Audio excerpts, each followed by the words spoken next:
You ever watch your life's work hang by a thread because some woman from the HOA didn't like the hum of your air conditioner? Yeah, that was me. And it didn't happen in some movie or courtroom drama. It happened right in my garage. Or, more specifically, in the lab I built inside it. Name's Leo Vance.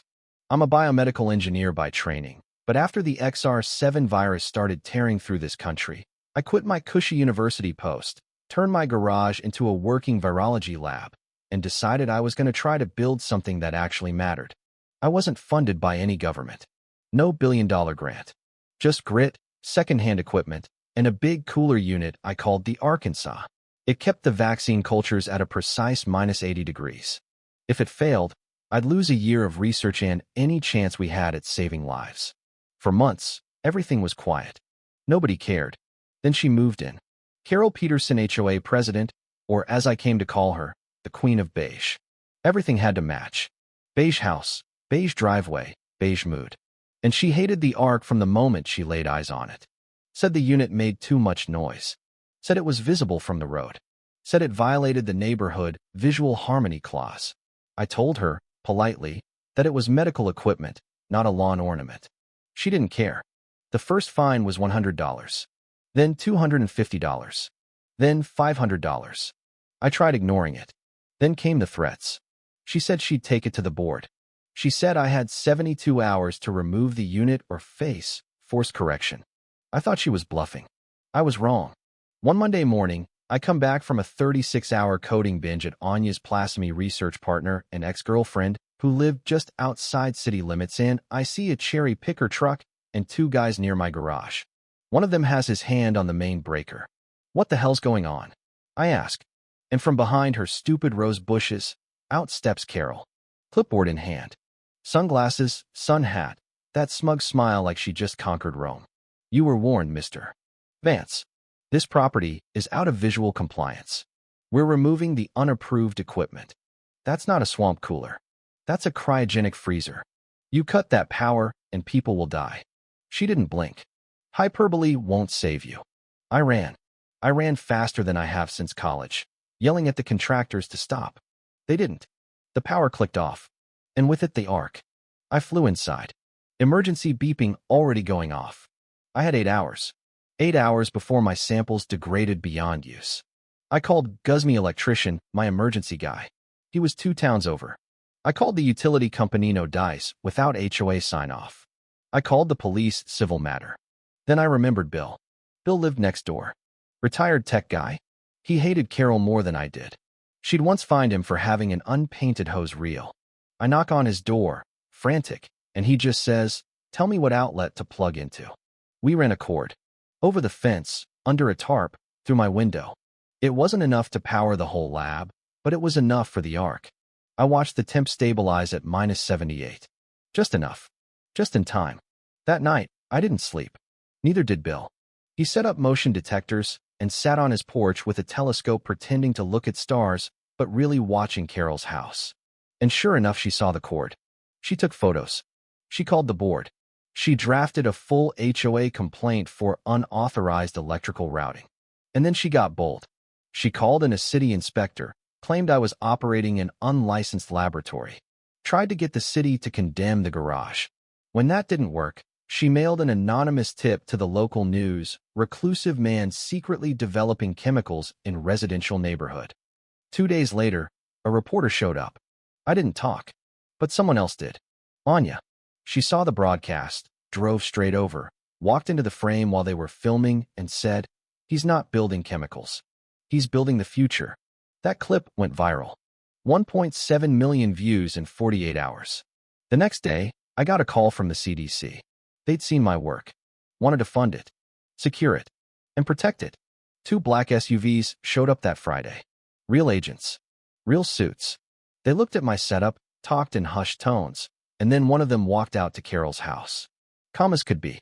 "Ma'am," he said, holding up a badge, "you've interfered with a federal research project under emergency pandemic provisions. We need you to come with us." She sputtered. She stammered. She demanded a lawyer. Didn't matter. The HOA board disbanded within a week. Carol moved out 6 months later. Rumor was she sold the house to pay legal fees. Me? I finished the vaccine. It passed phase 2 trials. Went to production. Millions of lives. But that's not what stuck with me. What stuck with me was Bill. That old man in slippers, standing in his driveway at 3 a.m., watching over a freezer he didn't understand because he knew someone was trying to do something good. So yeah, if you ask me what saved that vaccine, I won't say science. I'll say neighbors. And if you've got a story about your HOA, your town, your Carol, leave it below. Let's make sure the next person fighting to do something right doesn't have to fight alone. You ever live in a neighborhood so quiet, so pristine, that even birds sound like they're following a noise ordinance? That's where I ended up. Maple Creek Estates. Neatly trimmed hedges, white picket fences, people who wave with one hand while dialing HOA violations with the other. I moved here thinking it'd be the perfect place to lay low, focus on my research, and maybe save a few lives along the way. But I was wrong, because what I didn't realize was that the biggest threat to my work wasn't the virus I was fighting in my lab. It was the president of the HOA. Her name was Carol Peterson. Silver hair, beige sweaters, eyes like laser-guided missiles for non-compliant mailboxes. At first, I thought she was just an old woman with too much time and a clipboard. But over time, I realized Carol wasn't just upholding the rules. She was enforcing them like it was martial law. Now, I'm Leo Vance, biomedical scientist. I'd been working on a vaccine for the XR7 virus, something that was quietly spreading through smaller towns, not yet on the news, but deadly in the margins. I'd converted my garage into a clean lab. I had federal permits, secured cryo storage, a generator backup system, even a HEPA filtration line running through the attic. Nothing illegal, nothing even close to it. But the exterior AC unit I used to regulate the cryo freezers, it hummed a little, just a soft, low sound. And that was enough. Carol left 3 notices on my door in 1 week. Claimed the AC unit violated community auditory standards. She said it was aggressive to the suburban peace. I ignored them. I wasn't part of the HOA legally, my property was grandfathered out. But Carol didn't believe in limits-only enforcement. So one afternoon, I came back from the pharmacy just grabbing lab supplies and electrolyte packs, and I found the power cut. Completely. Cryo freezer blinking red. That freezer had exactly 7 hours of residual cooling before my cultures degraded beyond recovery. I ran outside, heart thudding. That's when I saw her, Carol, kneeling at the HOA breaker box behind the community garden wall, bolt cutters still in hand, her tiny dog watching like an accomplice. I yelled, "What the hell are you doing?" She didn't flinch. "This unit violates HOA Code 7B. Noise pollution." I posted warnings. "You cut my power." She stood up, calm as can be. "You should have complied." I pulled out my phone and called my emergency electrician, Gus. Then I called the police. "But Carol?" She smiled and called them too, claiming I'd threatened her, said I had a dangerous lab, implied there were hazardous chemicals. By the time the cops got there, I had 2 hours left on the backup battery and 1 shot at getting things turned around. Luckily, Gus arrived first. He's this gruff guy, used to be a city inspector, looked at the cut wires and just said, "Yup, that's criminal." The cops, though, they were mixed. One wanted to call in a health inspection team. The other didn't want to get involved. That's when I made the call to Anya, my old lab partner, now working with the CDC. Within 30 minutes, a black SUV rolled in.